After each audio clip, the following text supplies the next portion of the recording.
What's up, guys? Week 8.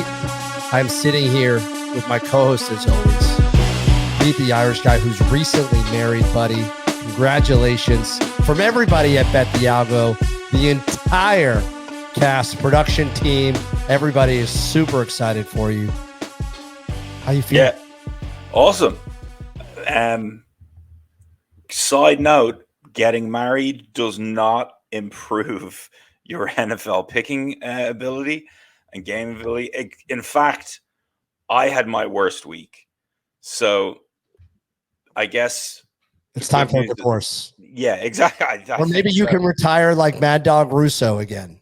Wow, yeah, that was a pretty spectacular night last night in the baseball and his comments. But no, it was a good wedding, very small, personal. NFL wise, week 7, I'm pretty happy with how week 7 went. We're back to winning ways with the algo, huh? It feels like that. I thought a couple of observations I had. Every primetime game hit. 3-0. Jacksonville score, the margin of victory. The algo had 7.55 was the top rated play. And they won by 7 points. Actually, the top 3 by value index all won. We love that. We love that. Yes, 7 and 6 on the week. 54%. We like that. Back after back-to-back losing weeks. So we're back on the good side. You mentioned it with the primetime games going 3-0. In one of the primetime games, it nailed Minnesota's total points with 22. San Fran scoring 17. I thought that was pretty cool. The other game it nailed in terms of teams output was the Giants. Giants at 14. Them winning 14. That was a shock, by the way. That was a shocker of a game. Was a bit of a shocker of a game, which we can touch on when we get into it.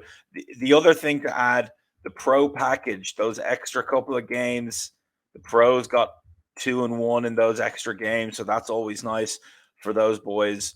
But it felt good from a personal standpoint. Mitch, after deciding I wasn't going to fade, after 3 weeks of fading myself with a winning record, I went back to being inside my own brain, and I've gone 5-10 and 3-10. A whopping 8-20 over the last 2 weeks. It's just a disaster from my side. You had a good week, 7 and 6, just like the algo. So you back in the green after kind of similar 2 weeks to the algo. So I need a big turnaround here, get the season back on track. But hey, the good news is we're only into week 8. We got so much football to go. So much. Question, was the algo solo? We had a trend here last week where you identified the algo being solo, going 10-3-1, 77%. So essentially, you and I, and if we have a guest on, we would go against the algo. The algo was on an island, and we would look at the algo and say, what are you thinking? Which is pretty remarkable because we watch a lot. The algo has never seen a football game, just the output. And we think it's crazy. And then it's 77%. Yeah, it's remarkable. 77%. And that's enough. That's 13 games, 14 games of data that we have there. So 10 and 3, it's pretty impactful. The other thing that's being sneaky, now it's not a lot of games, but when you go against the algo and against me, you're 5-0. And what game was that last week? Last week, there was one game. The Steelers. That happened. And it was, the Pittsburgh LA game was it had the Rams as well. Right. Okay. You were the alone. Game that happened in was Baltimore, Detroit. And you had Baltimore. You were on the right side of it. That was the only game last weekend. I think so that's okay. Yeah, that's something to watch out for. The other thing that's awesome, primetime plus top 5 package, 27, 23, and 4, 54%. The primetime games are at 55% on the season. things are looking rosy there. So a couple of things. That's awesome, by the way. We are winning for those two packages, which, the primetime guys, if you're interested, this is our free 3. And if you're interested in getting all the data, or at least parts of the data, more than the free 3, the primetime games, 55%, some good value there, because that's $30 a month. And then the primetime, that's a good one. That's $60. And then the pro package, I think we've got 76. So if you're in a pick'em league, I think that could definitely help you cap games. I'm curious to know, and we haven't done this. We got to go back to the data because we've included everything, but there are a lot of losses that are under a half a point of value. A lot of those games flip. We had 2 games that flip. It went 1-on-1. It flipped from New England to Buffalo early in the week. The line went from 8.5 to 7.5. So that line moved, and then against the algo, and then the flip also picked to Atlanta. And so there's been a lot of those games. I am curious next week. I'm curious if we extracted those last 2 games, or the games that were under a half a point of value, where would we be overall? Because if the data is trending that way, we're just not going to include games there because we don't want people taking them. But, look, we're a data service. We're not here to tell you, look, if you can be a smart man and use that data and say, you know what, there's not a lot of value there. And, it's a wishy-washy game. So I'm going to lay off. There are other games to pick from, but you don't have that data, Pete, do you? No, we'll get it for next week. It's pretty easy for us to get to and limit at those games, and we'll see what the overall record looks like. So one thing before we jump in, last week, actually for Q3, what's going on in the circa, because I think this is something very fun to follow. Very fun. So last week for our pros, we put our circa 5 up there, and really, honestly, the intent is to go, 3-2 like we do every week. I mean, that's kind of the formula. Hey, let's just plug along 60%, 60%, and then maybe get a couple 4-and-1s. Do not have a 2-3, 1-4, 0-5. Please do not. But I managed to pick, of all the algo games, the first 2 weeks of the quarter, I went 0-10. I managed to literally pick every loser, not one winner, which is an impossible feat to do. So week 3 comes. I tried to essentially fade the algo. So whatever I liked best to go 5-0, I just picked opposite and tried to go 0-5. And of course, I went 2-3, which would be, if you were on the other side and tailing the algo, you would have been 3-2. We're happy with that. But let me tell you something. We are tied for last place right now with 21 other teams. And I've got a good feeling. I need the help.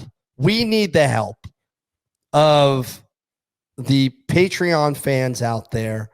Anybody that listens, shoot us a DM and let us know your favorite fade the algo or your favorite lock to lose. Because I want to know, because we really need to go 0-5. This is the week, Pete.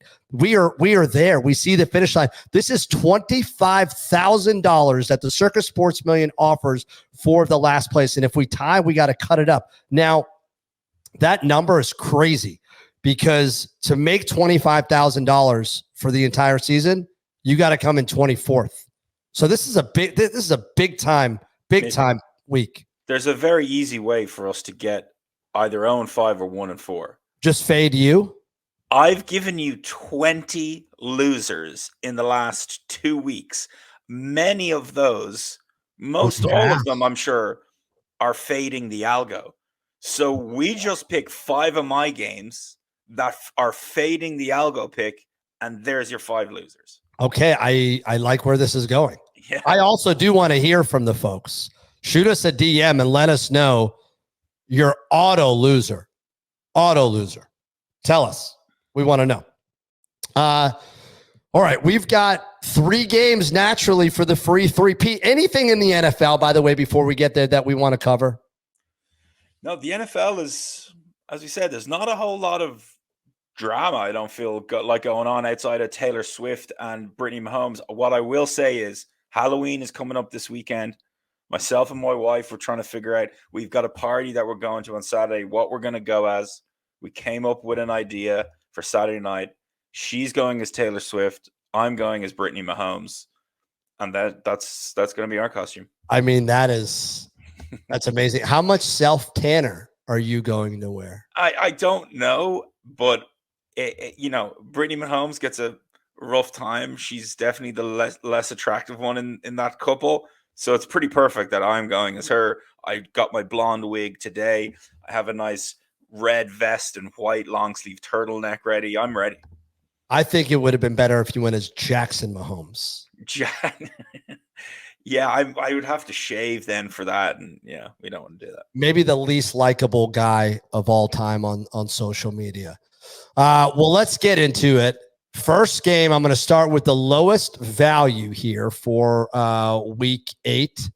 We're going to go with the Jets and the Giants playing in their respective home fields. I can't remember the last time that they've played. Has this happened often?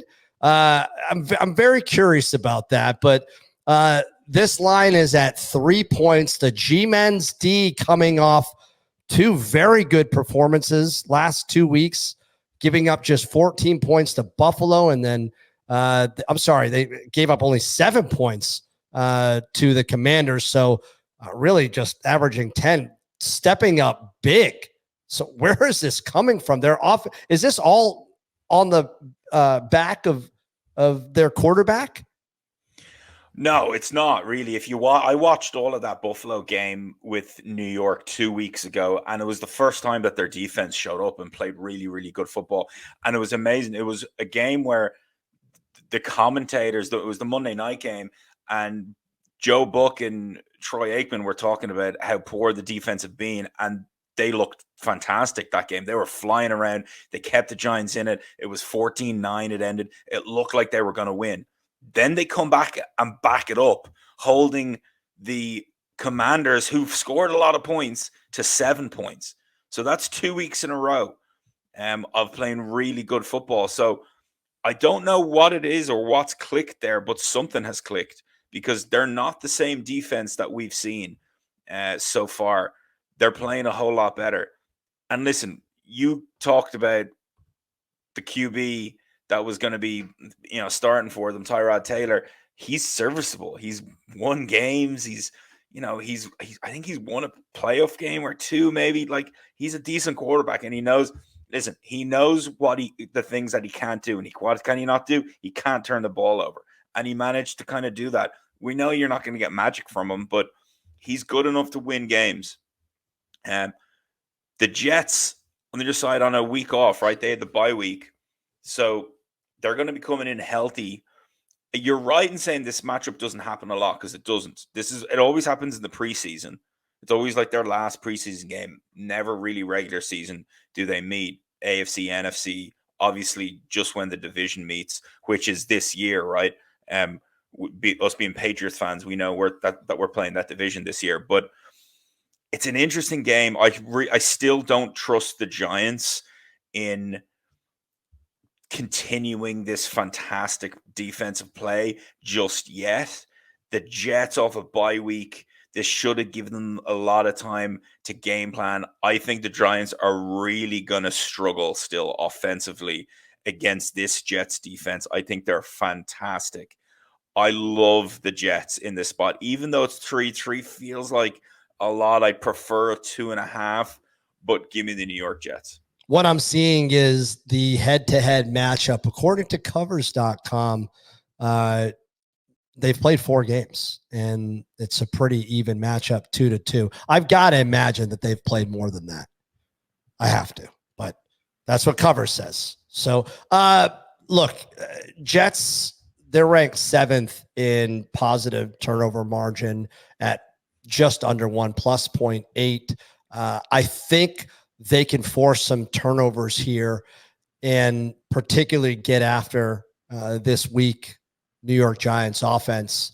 The Giants have a negative turnover margin. They're ranked 26th. So they really aren't doing anything great on the other side of the ball. For some reason, I think that extra week is going to give them an advantage.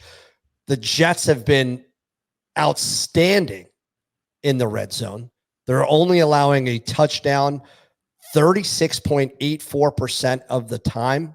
That's ranked 4th in the league. The Giants defense, they're struggling in the red zone. They allow touchdowns 58% of the time. I think it's going to be enough. And I'm with you. I've got to go with the G-men. With the Jets here. The algorithm, 19.1 Jets, Giants 14.64. Kind of feels right. You're getting just under 1.5 points of value on the Jets. This one feels good. I may think about putting the Giants in the circa for a loss. The Giants are 2-5 against the spread. So, next game. Guys, by the way, if you want all the data, patreon.com/betthealgo, all the different packages. Come on over. We'd love to have you. Oh, by the way, I wanted to mention, did you see yesterday I started dropping the NBA model picks? I did see that. Yep. I was thinking that maybe we drop. I can't do this every day, by the way, because they play every day. The NFL is a few days a week. Right. The NBA, so many games every single day. I'll do my best, but I was thinking about including this in the pro package. What do you think about that? Yeah, include pick, whatever that day's games are when you post the pro package and say, here's 5 NBA games or whatever it is. Yeah, great idea. Yeah, that's what we were thinking. Houston at Carolina. Carolina, I believe, is coming off a bye as well. Yeah, both and Houston, 2 teams off buys from wow. Okay, those were all the 3. There were 3 teams on buys. It was all 3: the Jets, Panthers, and Houston. I don't know if that helps anybody. Perhaps it helps Carolina the most, I would think. This line is Houston laying 3. Total is 43.5. By the way, Carolina 0-6. Do they get their first win here at home? That's the only thing I've been thinking about in this game. Is this the game where Bryce Young gets his first win? And I'm sorry, it's not. They're not there yet. They're not ready to win, especially against this Houston team. This Houston team is pretty good. These quarterbacks are in different places. Stroud looks very, very confident. He looks confident in his team and his weapons. More importantly, this game is going to come down to the defenses. Houston Texans have a good, solid defense. They're top 10 in points against. On the other hand, Carolina are the worst defensive football team in the league when it comes to points per game, which is pretty amazing to say that, considering that we're only through 7 weeks and the Denver Broncos gave up 70 in a game. That's how poor Carolina are. So this game will come down to, it'll probably be relatively close for large parts, but the Carolina defense isn't good enough to hold out this Houston team who are feeling pretty good, who've got some good weapons. I love Houston in this spot. Carolina, this is an interesting stat because for a young quarterback, I think you want him to manage the game. But what Carolina has done, they throw the ball fairly frequently. 64% of the time they are throwing the ball. That's ranked 4th. I don't think that's the strategy. Well, it's not. But when you're behind the whole time, you have to. It's like just a matter of them being down and not being able to hand the ball off. Sure. You're right. The Texans, however, they do have a defensive weakness primarily against the pass. They're allowing 245 pass yards per game. That's ranked 26. So I actually think there is a potential to exploit this Texans D. Question is, do they bend, not break? The other thing, by the way, Carolina, they've got a fairly low interception rate, 1.66%. That's ranked 7th. So with that and the amount of times they throw and the fact that Houston's defense ranks pretty low with respect to their interception rate or their opponent's interception rate, I think there might be a potential for Carolina to squeak out a win here. I'm going to go with Carolina. I don't know if they win this game. I could also see this game being a push. I could see this game being a push. But I'm leaning Carolina here. This is a lean. However, the algo has Houston winning 20.82, Carolina 19.74. You're getting just under 2 points of value on the Panthers. Let's see. Algo. Come on through. Last game for the free three before we move on to our prime time. We'll do the prime time. We'll do the top five after that. And we'll get to the pros. So if you want to hear more, you know where to find us. The Saints at the Colts, who got absolutely robbed last week. Before I tell you the line, did you watch the end of that Cleveland-Indianapolis game? I did, yeah. It was unfortunate. And I heard Jim Irsay coming out talking about how he got an apology from the league for some of the refereeing decisions, but so is life. But yeah, they got robbed. Great game. What do you think that the NFL has to do? They talked about it today on PTI. Wilbon had the take that they should incorporate the college football rules where if it's under 2 minutes, it goes to the eye in the sky. I don't understand the problem with that. Why? Why not do that? It seems very logical and reasonable outside of just getting the outcome correct. That's all I care about. He brought up the point about how Vegas has all this money on the line. That's irrelevant. Yeah, these players play. It should be called correctly. That's all, period. It's pretty irrelevant. Yeah. The Vegas thing. Yeah. That's a simple little change they can make and to add that. But at the end of the day, Mitch, it's just like things that are going on in the world of soccer as well at the moment. They're referees, and a lot of these things are subjective, and they're humans. There's going to be mistakes forever. It won't be any better or anyway. It's pretty consistent, I think. With it, there's going to be controversy in every game because you got humans making mistakes on things that are subjective. So yeah, I think you just live with it. You have to, because right now there's no choice, but something needs to change because there's just a lot of blown calls late. I don't like it. I think it robs a lot of teams, and you hate to see. I think we now have the technology to get this stuff down quick, right? To where it's not adding, minutes to the game. So I would love if they did something like that. But let's get to this New Orleans Indianapolis game. I don't know if that riles them up or not, but Indianapolis is a 1.5 point dog at home. And we've got Minshew under center again, who lost a really good game. Minshew hasn't won a game, has he? Did he not come in against Baltimore and win? Starting. Yeah, he may not have started that game, I don't think. Did he? He might have started that game, though, actually.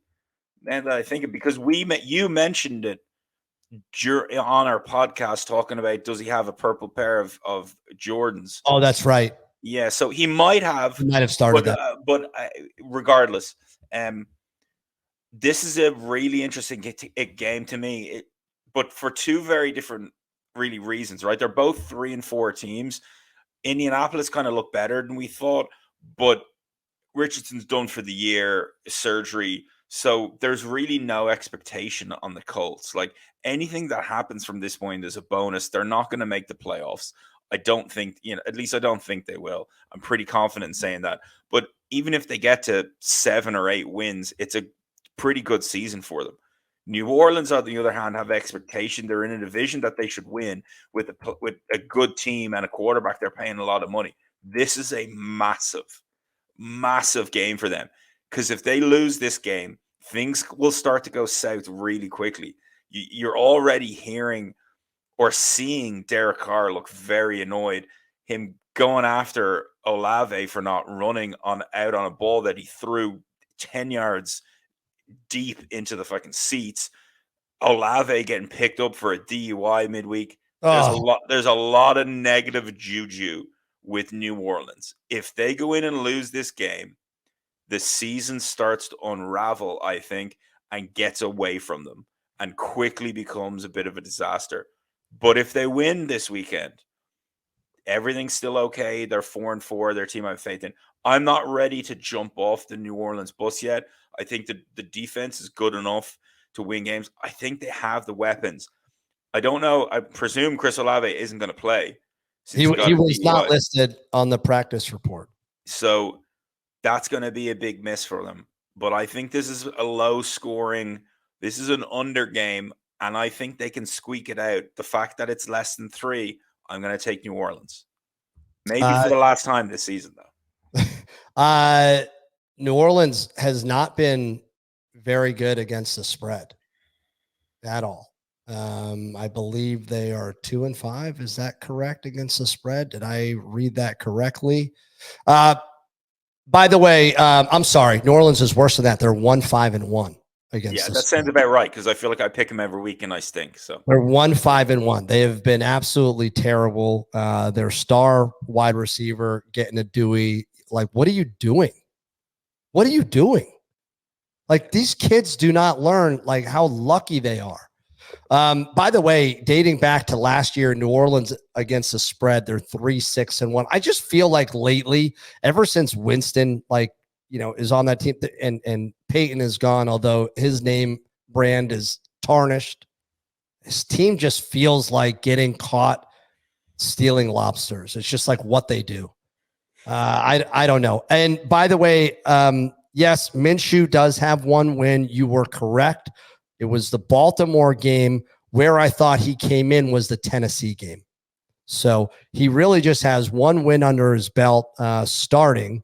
I think he gets his second one here. And let me tell you why. Because they actually have a pretty solid offense. They're averaging 25.4 points a game. That's ranked 6th. New Orleans offense is anemic. It's not going to get better with Olave being on the sidelines. They're ranked 21st, 21st, putting up 19 points. The other thing, Indy scoring almost 3 touchdowns a game. That's ranked 5th. That's pretty wild. New Orleans averaging 1.7 TDs. So I think there's definitely an advantage there. They've got an advantage on the ground game. And I'm just also going to say that Indy's defense is pretty good, specifically against third down conversion at 36%. That's ranked 8th. That's a top 10 deal. Granted, we know New Orleans has a solid D specifically against the pass. They're ranked 4th in limiting opponent pass yards and 2nd in opponent completion percentage. But I'm going to say this is going to be a low scoring game. I agree with you. I think they get it down on the ground and Minshew will do enough. Give me the Colts. The algo. This is a big play on the value index. The algo has Indianapolis winning outright 25.38 to 19.71. Currently on this spread, we're looking at 4.5 points of value on the Colts. Well, it's actually 6.5. But it is 6.5. Yeah, Jesus, because they're getting 1.5. Right. So it was just in there as -1. I change it to 1. So this is 6.67. Whoa. Okay. Yep. There you go. Some big time value. Pete, that'll do it for the free 3. Guys, thank you so much for listening. If you want to come on and join. By the way, you can get on the Patreon and now become a fan. So you can see things. We've got the videos on there, even of the free 3. And I do post some free picks specifically. All those fans of the Patreon have been seeing those free NBA model plays. So come on over, even for the freebies, the mooches. We're okay with you. Come in, support us, join the page. And thank you so much for listening. And we'll see you guys on the other side. Thank you so much. Cheers.